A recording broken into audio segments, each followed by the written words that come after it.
You never quite know when things are going to go wrong in a day out on the water, kind of like this crew is about to find out here as we witness the CMA CGM Hermitage coming into the port of Hamburg, and here we see it actually collide with the wall in the port as well as the crane on the side of the port. According to local sources, there was damage to both the ship and the crane during the incident. Fortunately though, no injuries were reported, but just one of the wild things we'll see during this episode of Boating News of the Week. Our first story to make the boating news this week is going to take us over to Florida, where this was the scene this past week down in Cabbage Key, where a small vessel wound up catching on fire at the marina. Local reports indicate the boat was a Costa that was only 3 weeks old. Apparently the owner and several friends were having lunch at Cabbage Key when all of a sudden an employee from the restaurant noticed smoke coming from the vessel. Quickly, several employees from the marina and the restaurant wound up untying the vessel and pushing it away from the dock to try and prevent the fire from spreading to any other vessels in the marina. Emergency services was quickly alerted of the incident, with multiple agencies responding to the scene, including the Lee County Sheriff's Office, the Lee County Marine Emergency Response Team, and the U.S. Coast Guard, all sending firefighting vessels to the scene. Fortunately, due to the quick work of the staff at the marina, no other vessels were involved in the incident, and there were actually no injuries reported. Now, as for the Costa that we see in the images here, unfortunately, it is believed that this vessel will wind up being a total loss. An investigation has been launched to try and determine the cause of the fire, but early indications believe that the fire was actually caused by a lithium-ion battery that was on board the boat, which seems like it's something we're hearing more and more about every single day. It feels like there's always some sort of fire being caused by these batteries. I gotta imagine there's gonna be some sort of safety protocols being added to this, but let me know in the comments below, would you put a lithium-ion battery on board your vessel, or would you just stick with the old lead acid? Here we can see the vessel at the end, basically, as we mentioned, almost a total loss. Somehow the motors made it through pretty unscathed. Our next story to make the boating news this week is going to take us over to Mississippi, where this was the scene just this past week. Not once, but twice. A bridge has an incident. The images here show the old Highway 80 bridge in Vicksburg, Mississippi, and as you can see, there is a tug vessel with barges approaching the bridge, and we are about to witness that barge wind up colliding with Pier 4 of the bridge. This incident occurred back on May 1st. The vessel seen in the images carrying these barges is the Ricky Hughes, and according to local reports, that vessel lost steering due to a mechanical failure, causing the lead barge that we just saw to collide with the bridge. The collision actually occurred on what they're calling Pier 4 of the bridge. Shortly after this, the tow wound up breaking apart, sending several of these barges drifting downstream.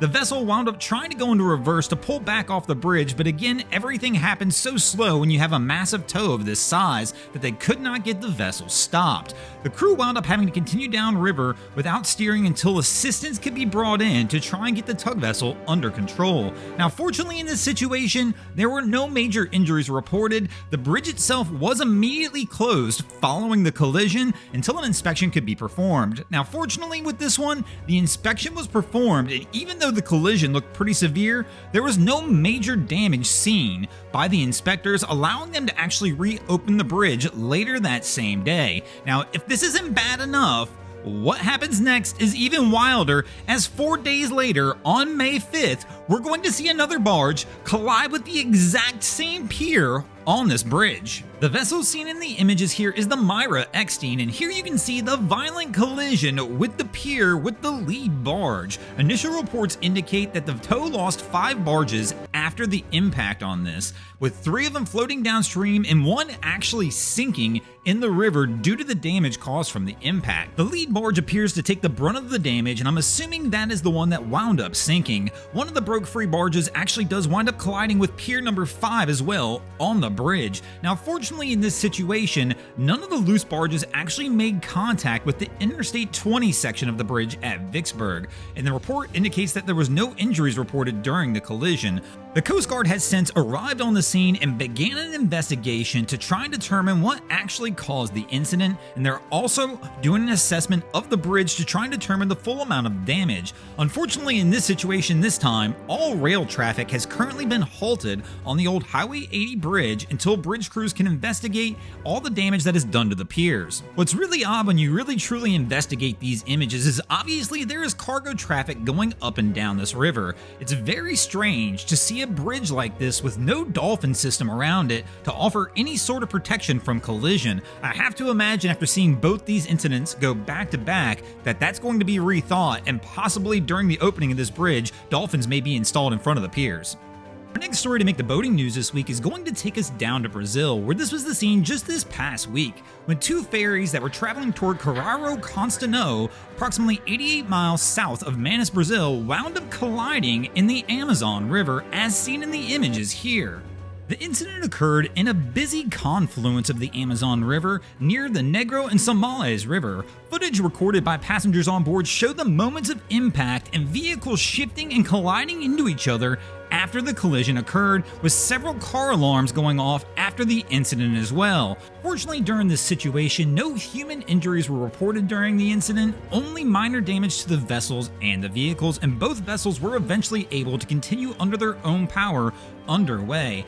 An investigation has been launched by local authorities to try and determine the cause of the incident. Right now, it's unsure if this is mechanical failure or possible human error. As we can see, one of the crew here is trying to contact people on board the other ferry, which makes me wonder if there was some sort of radio contact initiated, but the other ferry just didn't respond. Our next story to make the boating news this week is going to bring us back down to South Florida in Martin County, where this was the scene just a little over a week ago, where a Russian national is being accused of stealing a massive luxury yacht and attempting to flee on the vessel to the Bahamas. The Russian national, apparently named Nikolai Vilikov, was originally spotted wandering around the Lucky Shuck restaurant in Jupiter, and apparently around 1 or 2 a.m. he actually stole a vessel from there that was not this yacht, but stole a towboat and wound up trying to flee on it initially until the vessel became stuck on a sandbar. He eventually had to flee that scene by foot and was later spotted around 1 p.m. the next day at Tiki 52 Bar and Grill near Blowing Rock Marina. Witnesses claim he was just chatting with everybody around the marina and acting like he belonged, and wound up boarding the 68-foot yacht seen in the images here, kind of like he owned it, and just wound up taking off. The marina's dockmaster wound up reporting the luxury vessel stolen at approximately 3:55 p.m. Fortunately, authorities were already on high alert from the boat theft earlier in the day,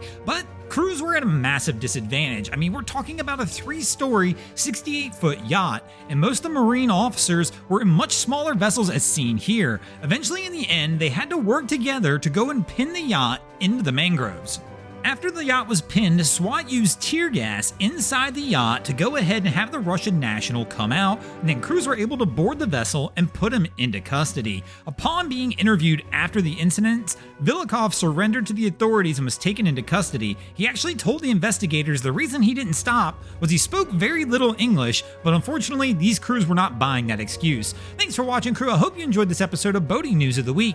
If you ever see anything crazy happening on your waterways, be sure to hit us up at Broncos Guru on Facebook or Instagram and let us know, and you might see your stories over here. And if you guys haven't already, go ahead and drop an anchor on the subscribe button.